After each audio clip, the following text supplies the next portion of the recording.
Hello, everyone, and welcome to Backer Breaks It Down. In this episode, we are looking at rational functions and their horizontal asymptotes.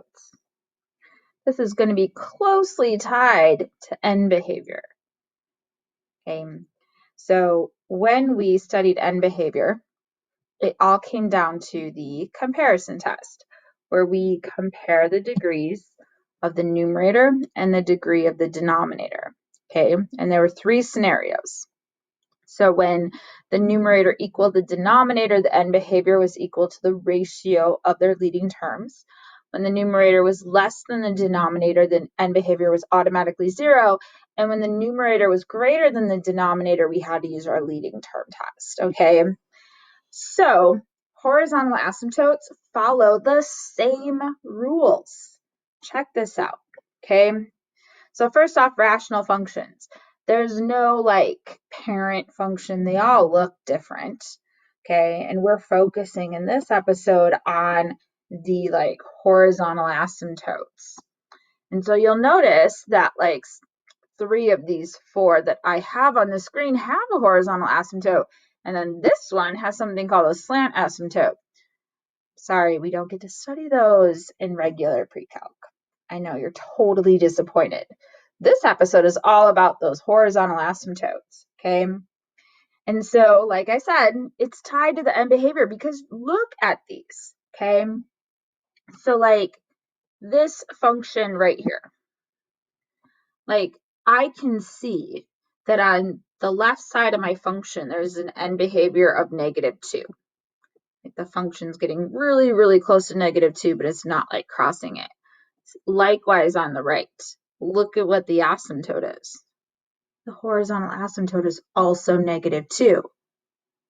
Yeah, like if you look at this one, the left end behavior, it's getting closer and closer to 4, not crossing it. Same thing on the right side. And that's where the horizontal asymptote is located. And then there's this one down here where like we can see like it's getting closer and closer to the x-axis, so 0. On the right, it's doing the same thing on the left. And this one has a horizontal asymptote at 0. So you know what this tells us is that the end behavior and the horizontal asymptote are the same. Okay, and I'm talking about in those 2 scenarios where like if the degree of the numerator is less than the denominator, that's when it's 0 because that's the end behavior, right? That's the same as the end behavior. And when the degree of the numerator equals the degree of the denominator, the end behavior is the ratio, right? So there's that third scenario where the numerator is greater than the denominator. You want to know what that means? That means it does not have a horizontal asymptote. So going back to these graphs here, this guy, this weird guy, this is the one. This is what it looks like when the degree of the numerator is greater than the degree of the denominator. Yeah, weird, huh? So it all comes down to that comparison test. The same test we did for end behavior, we can do that for the horizontal asymptote. And if the degrees are equal to each other, then our horizontal asymptote is y equals the ratio. And if the degree of the numerator is less than the denominator, then the horizontal asymptote is y equals 0.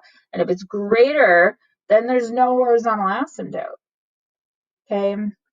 So why don't you pause right now, take a look at these 6 problems. Identify the leading term, compare the degrees, what's the asymptote, and then unpause. Okay, so I'm just gonna go through and I'm gonna like highlight the leading term in the numerator and in the denominator. The leading term is the term with the biggest exponent, okay? And so that's what I'm highlighting. I'm also including any signage in front of the leading term, all right? So now I'm ready to just quickly go through the comparison test. So number 7, I'm looking at this and I am comparing 2x over x squared. And in here, the degree of the numerator is less than the degree of the denominator. So that means y equals 0 is my horizontal asymptote. And now I'm ready for number 8. Yeah, seriously, that was it. Okay.